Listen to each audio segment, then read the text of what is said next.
everyone! Ito na yung ating bagong place. Nalalakaran o sasakay. Doon na ako sa bus. May bus na. Pero pag walang bus, pwede ako maglakad. Sa central na kasi yun. So, pwede maglakad. 15 minutes, 20 minutes. Pero andito yung bus natin. Padating na. So, bye!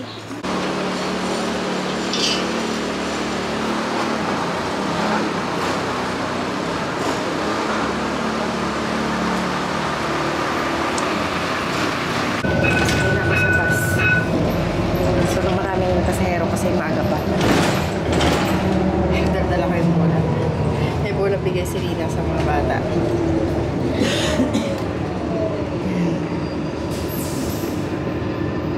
Pwede rin akong dumaan sa kabilang side. Pag hapon siguro doon ako dadaan. Mamaya.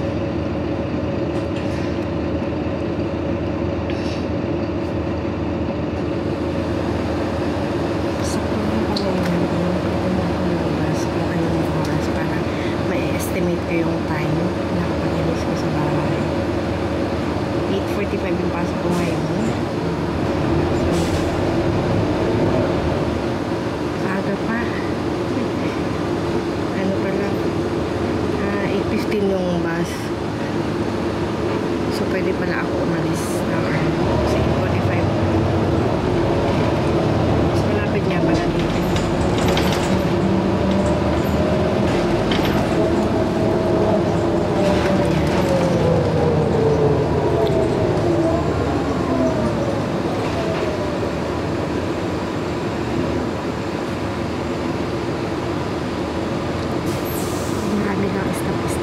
Pero mga 8:30 nandun na ako.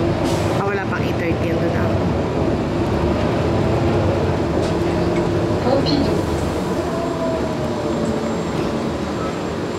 Please na-share ko sa inyo yung aking first day, sa aking ano yan, bagong working place. Yan, pwede rin dito ako dumaan. Diyan. Yan, nakikita niyo dito ako sa una kong trabaho dito, di ba? Unang lugar ko dito. Yan. Pero same ano pa din ako guys ha. Same employer. Naglipat lang kami ng bahay doon. Pwede din doon.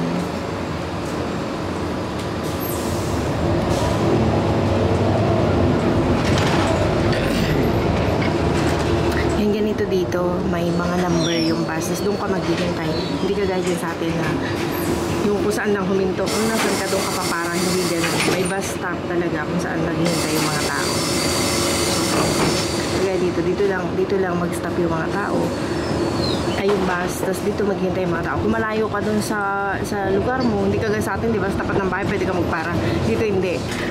Dapat pupunta ka sa mga bus stop. Doon ka lang maghintay ng bus. So yan. Deux précensés.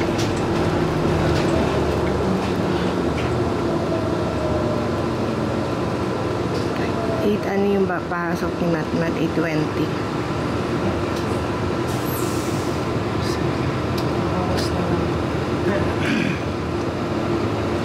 Yan, mainit na. Summer na. 8:20 yan. Doon na yung sinusas ko. So, mabalik yung mag-ina sa bahay. Marami ng bata, no? Pasok ka na. Hanggang ano lang naman ang pasok dito. Hanggang end of June. Bakasyon na sila sa July. O first week ata na July, meron pa.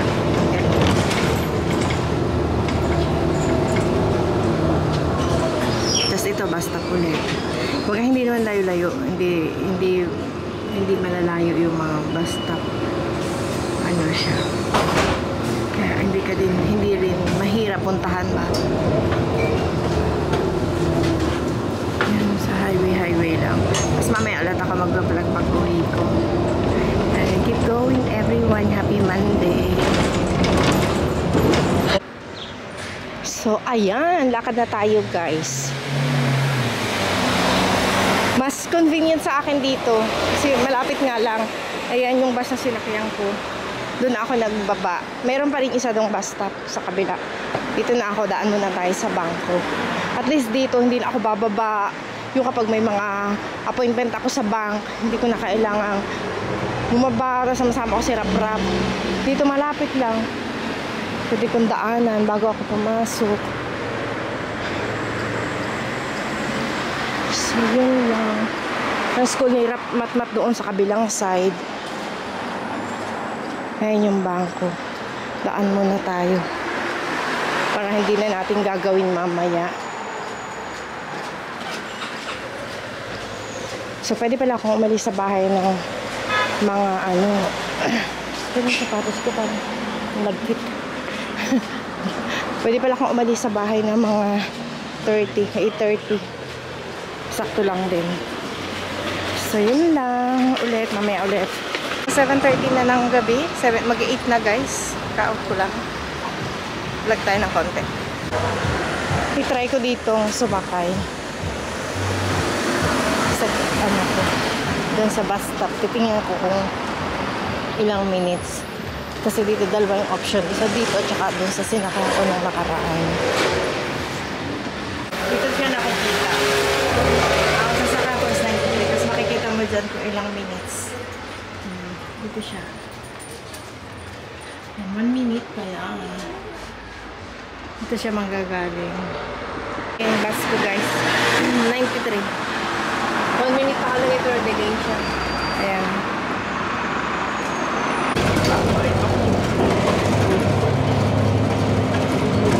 Sakay na ko yan. Nasaan na talaga tayo? Nasa sentro. DC. Nasa DC area. Ang daming bus magkasunod. Dalawa. Minsan naman wala. So lakad pa tayo. Mabilis lang. 10 minutes lang masakay. Bukas masyado ako maagap kanina. Pero okay lang din naman yun.